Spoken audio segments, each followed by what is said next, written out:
Hello everyone, it's Miss Angela from the Fort Worth Public Library. Welcome back to another Fort Worth Nature Center Discovery Club story time.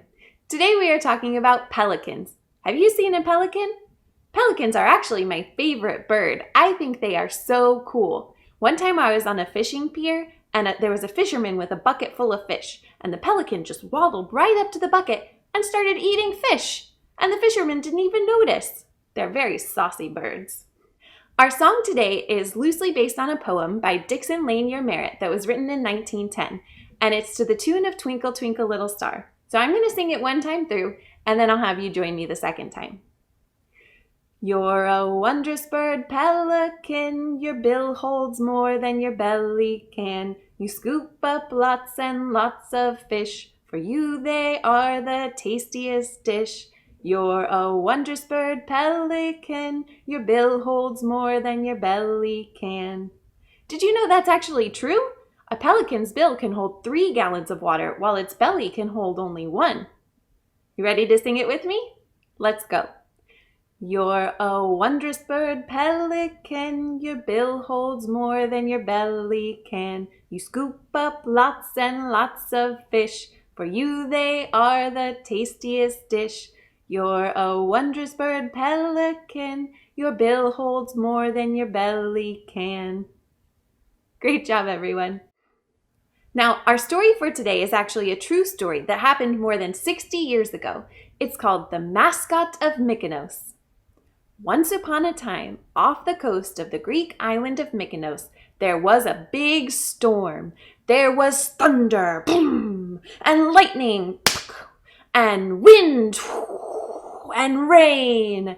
A great white pelican who was on his annual migration from Eastern Europe to Egypt was caught in the storm and was injured. A fisherman named Theodorus, who had a big black mustache, was out in his boat at sea. He saw the injured pelican and hauled him into the boat. The pelican fell into the boat and grumbled. Theo decided to give him the name Petros. Hello, Petros. Which in Greek means rock, but also means grumpy. Theo took care of Petros, feeding him fish and caring for him as he got better. Well, you're all better, Petros. You want to head back home? Petros didn't want to leave. He liked his new friend, and he liked all the fish. He decided to stay on Mykonos. Soon Petros became friends with many people around the island, sharing meals with them in street cafes and taking walks with them around town. But he always loved Theo the best and came back to Theo's house to sleep at night. At this time, Mykonos did not have many tourists, but they did have a couple, and those tourists started to take notice of Petros. They had never seen a bird eating in a cafe before, and they thought it was great. They asked Theo if they could take pictures with Petros. That okay with you, Petros? Okay. They paid Theo money to take pictures with his friend. Say cheese. And to feed him fish, which Petros really liked. The word spread about the friendly pelican living on Mykonos, and people started coming from all over just to meet Petros. They loved taking pictures with him and feeding him fish. Oh, Petros really loved that part too, right? People started selling things with Petros's picture on them, postcards, mugs, and the people of the island were very grateful to Petros for bringing so many people to visit. He became the mascot of the island. One day, Petros went for a fishing trip out on the ocean. He saw a fishing boat that he thought was Theo's and started to follow it back to land. But the boat was not from Mykonos, it was from Tinos. A dastardly fisherman on the other boat recognized Petros as the bird that was making Mykonos so much money. He thought if Petros came to stay on Tinos, then the tourists would go to that island instead. So he set a trap for Petros and he caught him and took him back to Tinos. But the people of Mykonos were very sad to lose their friend, especially Theo. The mayor of Mykonos didn't know what to do. He called the prime minister. Prime Minister, what should I do? And the prime minister said, you'll have to call the courts. So he called the courts and he said, Courts, can you get Petros back for us? And the court said, Bump, bump, bump. Petros belongs to you. So they all set out to go to Tinos and get their friend back. The dastardly fisherman protested. He said, "How can you be sure that this is the same bird?" Theo said, "Petros, come." And Petros flew to his friend Theo's shoulder.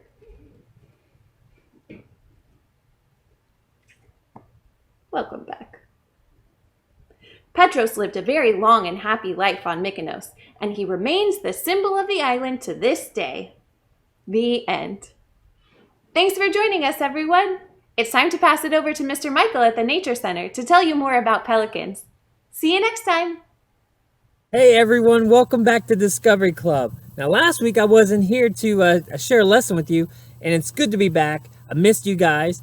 I missed working with Miss Angela. So by the way, thanks for that wonderful story time, Miss Angela, there at the Fort Worth Public Library. Appreciate you. So I wasn't here last week, but I am this week, and I'm going to be talking more about pelicans. You heard from the story time with Miss Angela. Well, I'm going to talk more about pelicans. Pelicans are one of my favorite groups of animals, mainly because they're birds. So that's what we're going to be talking about today.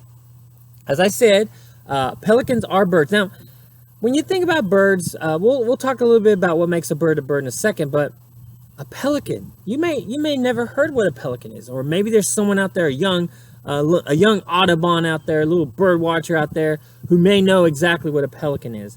But just for those who do not know what a pelican is, let me show you a picture of a pelican. My friend, Miss Judy Cowan, took this photo of an American white pelican. She took this photo, and it's gorgeous. So you can kind of see what they look like. All right? They have a big bill with a pouch. Big white wings, this American white pelican does. So that's what a pelican is. So just so you kind of have a visual. So when I move forward, you know what I'm talking about. But I want to back up and talk about what they are. They are birds. You saw the wings, you saw the bill, you saw it flying. Excuse me. Now let's talk about the main thing. And we talked about this when we talked about owls, woodpeckers, and all the birds that we talked about to this point. This is a feather. This is a feather from a vulture. But this is what makes a bird, and that's very important. Not because they can fly, not because they have beaks and bills. Those are things that are associated with birds and parts of a bird that makes it able to survive in its environment. But this right here, without these, they'd be reptiles or whatever, right? It wouldn't be considered birds because they don't have feathers. And feathers are really important because it allows for them to stay dry, stay warm. It gives them their flight, and these guys are very light. But one of the things, as I showed you in the past, for those of you who have not joined us for Discovery Club before, these are amazing features, okay? Now, when it wakes up in the morning and maybe the feathers all messed up somehow, or they're flying looking for food, look how messed up that gets, all right? And for us, our hair gets messed up, we can just comb it with a comb. Well, they have a comb too. It's their beak. They use it as a comb. And on every one of these little things that are sticking out, those are called barbs. Those are called barbs. Every one of these barbs has little hooks on it called barbules. Also little openings where those barbules can connect. So with the beak, it gets its beak and just kind of pulls all those barbs together. And what they do is they get connected again. Kind of like Velcro, okay? I'm going to go this way. I can use my thumb. It's easier when I use my thumb. And see, birds don't have those thumbs, right? So it makes it a little harder for them, but they get it done. So birds are animals that are covered in feathers, and they use feathers to fly, keep them warm, keep them dry. So that's what a pelican is. We saw an image of it. We know they're birds. Well, let's talk a little bit more about the pelican. The pelican, let me show you that picture one more time. Again, Miss Judy Cowan, she took this picture. So, beautiful picture. And Judy, I hope Sasha is watching, and I hope you have a speedy recovery too. So, the pelican. This bird is big. This bird, when it spreads its wings, that's called a wingspan. A wingspan is when a bird opens its wings, and you measure from the tip to the tip. Okay, some birds are small, like a hummingbird, then some are really big. And a pelican is definitely a large one. Their wingspan can reach anywhere up to 9 feet. That's pretty big. So maybe at home with your mom, your dad, your grandparent, whomever you're with, get a tape measure and measure out 9 feet. And then you spread your wings and see how far your wingspan is. See how it compares to a pelican. We would love to see those pictures on Facebook too, to show that you were listening. You did our little experiment. So again, up to 9 feet, they can weigh anywhere from 20 to 30 pounds, which is unusual because birds like to be as light as possible. So pelicans are pretty large, and they can live long periods of time. In fact, one of the oldest on record is a brown pelican, which we'll talk about later, was 27 years old. Now, you kids are out there like 27 years old. Wow, you're right, Mr. Michael. That is old. 27? Are you kidding me? 27? He's old. Well, one day you'll realize 27, man, I feel young at 27. I wish I was 27, right? All kidding aside, they can be very large, okay?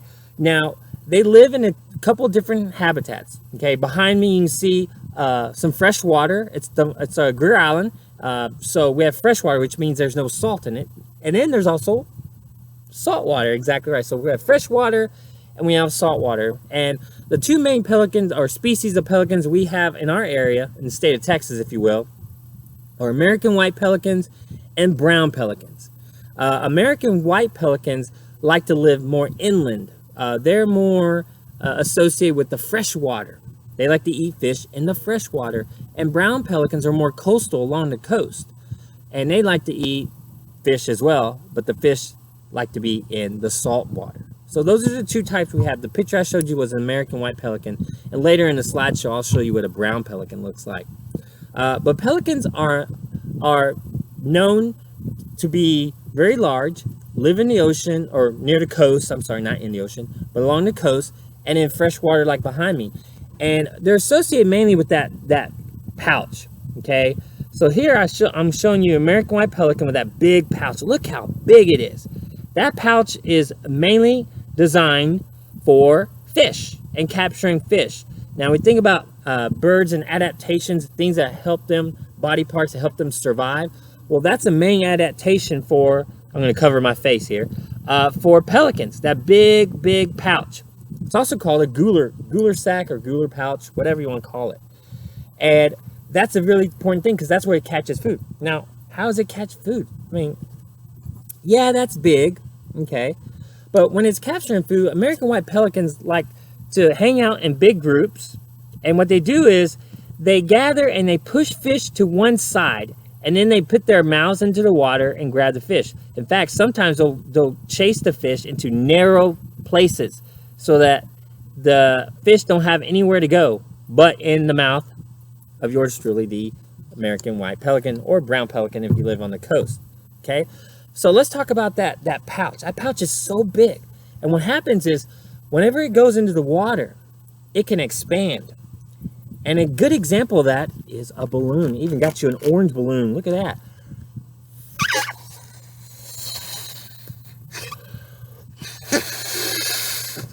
So when it goes into the water, that gular pouch expands like a balloon. And it traps all that water and all the fish. In fact, whenever they're grabbing fish, they can have up to 10 liters of water in that pouch. So imagine those 2-liter bottles of Coke that you may have at your house or seeing. Imagine 5 of those and you dump them out. It's about 5 of those, or about 17.5 pounds of water in their mouth. And then as they get all that food, I love that sound, right? Funny sounds. They let that air out, well, not the air, I let the air out of the balloon. They let that pouch just swell back or get back to its normal size after it's been swollen up, you know, when it's catching the fish. So that's what they use. They use that pouch to catch their food. Now, American white pelicans you'll find here at the Fort Worth Nature Center. We haven't seen any yet. Migration's going on right now, but they haven't quite come here yet. But come here in October, November, December, January, February, even March, you'll find American white pelicans here at the Nature Center. The other pelican is a brown pelican. And they hunt differently. They don't just chase fish around. They plunge into the water. Here's the stages. The very top picture shows the pelican looking down. he starts flying down, and as he hits the water, he puts his wings behind him on the side so he doesn't break his wings, and he blows up that gular pouch to grab the food. So that's pretty cool hunting. That gular pouch actually, oftentimes you see them, they have to stretch it. And you see this picture here of this brown pelican stretching its gular pouch. That gular pouch also is very sensitive to touch. It can feel at night as it's around in the water. It actually has a feeling. It can feel when something's near them. Also, it has lots of blood vessels, kind of like if you look on your arm, you see all those lines there. Okay, well, they have a lot of those, and it allows them as they flutter, they kind of gurgle, if you will, just move that gular pouch. It releases heat, so that's a really important part. So they can even also stretch it over their head. That's crazy. So that gular pouch is very important for many reasons, capturing fish, and also to release heat when it gets hot, because they don't sweat like you and I do. So that's something to consider. So cool adaptations, in addition to feet, allow them to paddle in the water. So those are a lot of cool things about pelicans. How they hunt and get food, how that gular pouch, its adaptation is to get the food, and also to feel food at night when it can't see, and release heat. So without that pouch, the pelican couldn't really survive very well. And that's the true definition of an adaptation, of something that allows an animal, physical trait, allows them to survive in their environment. So we talked about what a bird is. I showed you an image of a pelican, American white pelican. You'll see more here in a bit. We talked about the different adaptations. We talked about that gular sac. That's the main thing. When you talk about pelican, that's what you're looking at. Okay, and it does have feet to help paddle as well. So something to keep in mind. So we went through several different things. Now what I want to do is show you some pictures of some of my friends who have taken pictures of pelicans in our area and across the state. So stick around, tune in, and enjoy these photos.